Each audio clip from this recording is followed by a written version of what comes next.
சிவகங்கை மாவட்டம் கண்டுப்பட்டி கிராம மக்கள் மத நல்லிணக்கத்தை பேணும் வகையில் தங்களது ஊருக்கு ஜல்லிக்கட்டு பார்க்க வந்த சுற்றுவட்டார கிராம மக்கள் அனைவருக்கும் தங்களது வீடுகளில் சமபந்தி விருந்து வைத்து அசத்தியுள்ளனர். கண்டுப்பட்டி கிராமத்தில் உள்ள புனித அந்தோனியார் ஆலய பொங்கல் திருவிழா ஒவ்வொரு ஆண்டும் தை 4ஆம் நாள் கொண்டாடப்படுகிறது. சாதி மத வேறுபாடின்றி கிராம மக்கள் அனைவரும் ஒன்றிணைந்து கொண்டாடுவதுதான் இந்த விழாவின் தனிச்சிறப்பு. அதன்படி செவ்வாய்க்கிழமை நடைபெற்ற திருவிழாவில் காலை மக்கள் அனைவரும் ஒன்றிணைந்து அந்தோனியார் ஆலயத்தின் முன்பு சமத்துவ பொங்கல் வைத்து வழிபட்டனர். கரும்பில் தொட்டில் கட்டி பலர் தங்களது நேர்த்திக்கடனை செலுத்தினர்.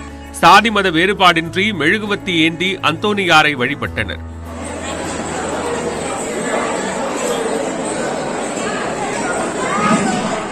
அதன் பின்னர் திருவிழாவின் முக்கிய நிகழ்வான ஜல்லிக்கட்டு போட்டி தொடங்கியது. வாடிவாசல் வழியாக சீறிப்பாய்ந்த காளைகளை மாடுபிடி வீரர்கள் தாவி தழுவி அடக்கினர். காளைகள் முட்டியதில் 50க்கும் மேற்பட்ட மாடுபிடி வீரர்கள் காயமடைந்தனர்.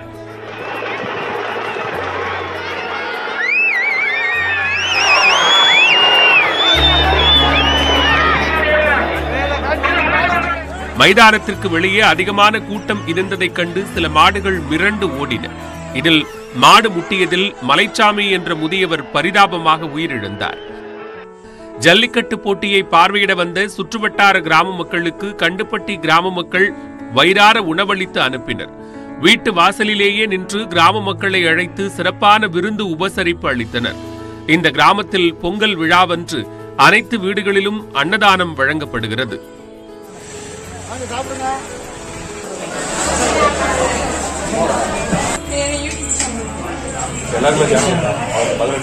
ஜல்லிக்கட்டு திருவிழா நடக்கும்.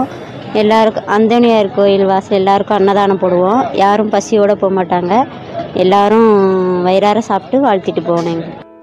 மத நல்லிணக்கத்தின் அடையாளமாக கொண்டாடப்படும் அந்தோனியார் ஆலய பொங்கல் திருவிழா ஒவ்வொரு ஆண்டும் தடையின்றி நடைபெற வேண்டும் என்பதே கண்டுப்பட்டி மற்றும் சுற்றுப்பகுதி மக்களின் விருப்பமாக உள்ளது. News18 தமிழ்நாடு செய்திகளுக்காக சிவகங்கை மாவட்ட செய்தியாளர் சிதம்பரம்.